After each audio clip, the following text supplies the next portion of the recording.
Vamos então novamente continuando o estudo sobre nossas questõezinhas.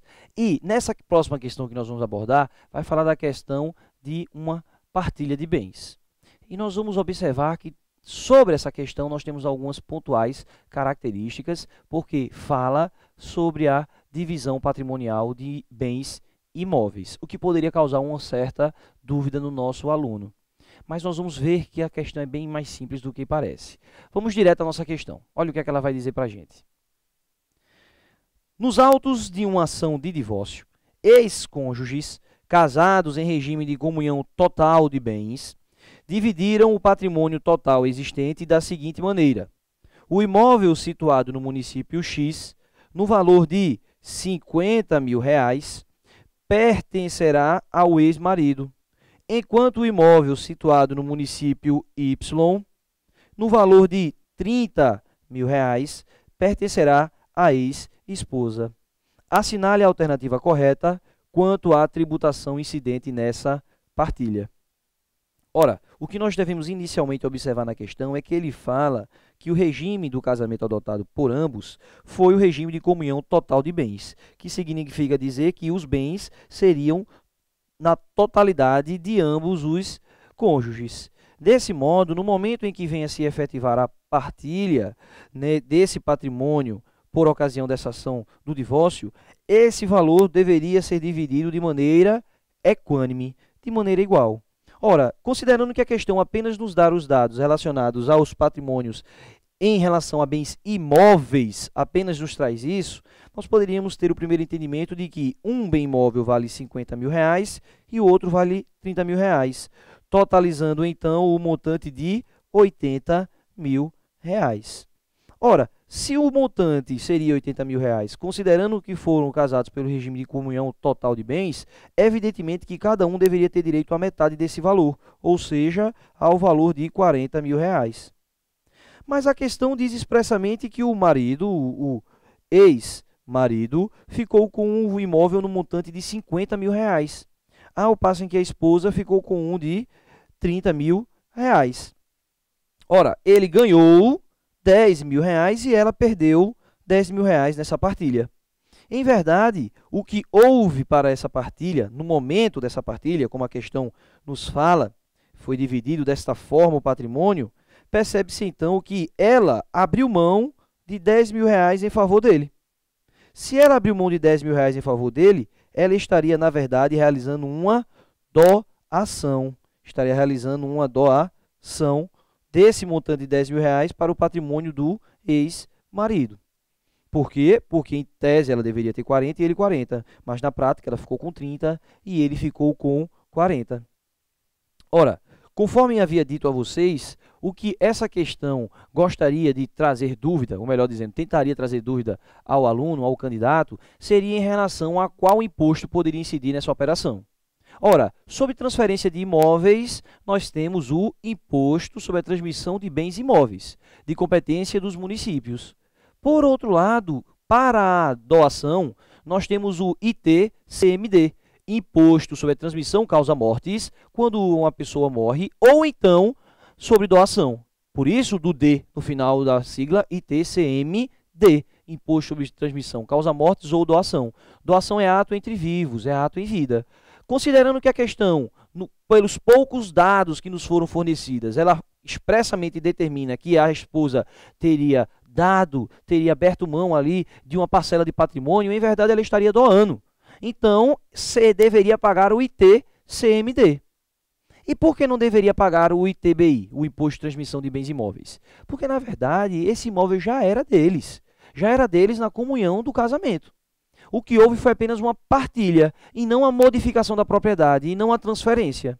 Por isso que para o mundo jurídico tributário, esse caso estaria afeto ao imposto sobre transmissão imposto causa-mortes ou doação, e não ao imposto sobre transmissão de bens imóveis. Então, voltando para a nossa questão, a alternativa letra A vai dizer assim, ó, o tributo a ser recolhido será o ITCMD, de competência do Estado, e incidirá sobre a base de cálculo de R$10 mil. É a nossa alternativa correta, considerando a previsão do artigo 155, inciso 1º da Constituição Federal, que vai falar que competem aos estados estabelecer o imposto sobre transmissão, causa-mortes e doação, no artigo 155, inciso 1 da Constituição. Diz assim na questão B, na alternativa B, o tributo a ser recolhido será o ITBI, sobre ambos os imóveis, cada qual para o município de localização do bem. Observem que não houve o quê? Não houve a transferência, e sim uma partilha. Então, claro que não vai ter que ser pago o ITBI neste caso concreto. Não houve fato gerador do ITBI. C. O tributo a ser recolhido será o ITBI, de competência do município, e incidirá sobre a base de cálculo no valor de R$10.000. Aqui foi que ele danou-se mesmo, né? Ele tentou complicar tudo, misturar o ITBI junto com o ITCMD. E D.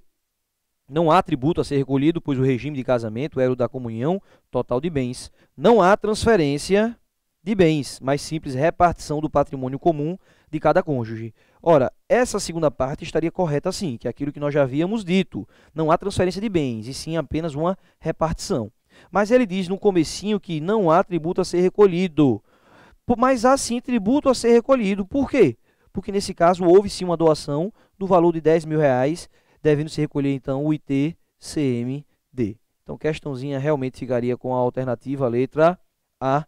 O tributo a ser recolhido será o ITCMD de competência do Estado e incidirá sobre a base de cálculo no valor de R$10.000. Questãozinha também objetiva, direta, e que bastaria de termos o conhecimento das competências dos impostos previstos na Constituição. Em questões anteriores já havia comentado, o artigo 153 da Constituição Federal nos determinará os impostos de competência da União. O I, o IE, o IPI, o IOF, o IGF, o ITR, enfim, e o imposto de renda, enfim, os 7 impostos ordinários. Cabe também à União, no artigo 154, estabelecer no inciso 1 o imposto residual, desde que preenchido alguns critérios que nós vamos ver em uma questãozinha específica. E também caberia a ele o imposto extraordinário de guerra, no artigo 154, inciso 2. Então, a União guarda os impostos do 153 e do 154 da Constituição. Aos estados competem os impostos do artigo 155 da Constituição Federal, ou seja, ICMS, ITCMD, objeto da questão, e o IPVA. Aos municípios cabem os impostos previstos no artigo 156 da Constituição, qual seja o ITBI, que também foi objeto da questão, o IPTU e o ISS, Imposto sobre Serviço de Qualquer Natureza. Mas cuidado, porque em se tratando do Distrito Federal, ele teria a competência de estabelecer ambos os impostos, pois o Distrito Federal não pode ser dividido em municípios, segundo determina o artigo 32 da Constituição Federal. Então, se ele não é dividido em municípios, ele apenas tem cidades administrativas, então, nesse caso, o Distrito Federal englobaria as competências dos impostos estaduais e dos impostos municipais. Essa determinação está no artigo 147 da Constituição. Esse mesmo artigo 147 também vai falar da competência dos territórios federais. Quando vai falar que, em se tratando de territórios federais, que são administrados por quem? Pela União, muito bem. Em territórios federais, a União, além de cobrar os seus comuns impostos federais, vai cobrar também os impostos estaduais. Só que território federal, diferentemente de Distrito Federal, o território federal pode sim ser dividido em município. Então, se o território federal for dividido em município, a União cobra os impostos federais e os impostos estaduais. Os impostos municipais não, vão ficar com os municípios dos territórios federais. Agora, e se esse território federal não for dividido em município? Pode, mas se não for dividido em município, poderia até ser, mas não foi. Então, a União cobraria os comuns impostos federais, cobraria os impostos estaduais e também cobraria os impostos municipais. Essa é a determinação do artigo 147 da nossa Constituição Federal. Também leitura obrigatória, meus queridos, porque sempre são requisitadas em provas, principalmente provas objetivas como essa da OAB. Tá ok? Então, superada essa questãozinha, vamos aguardar a nossa próxima questão.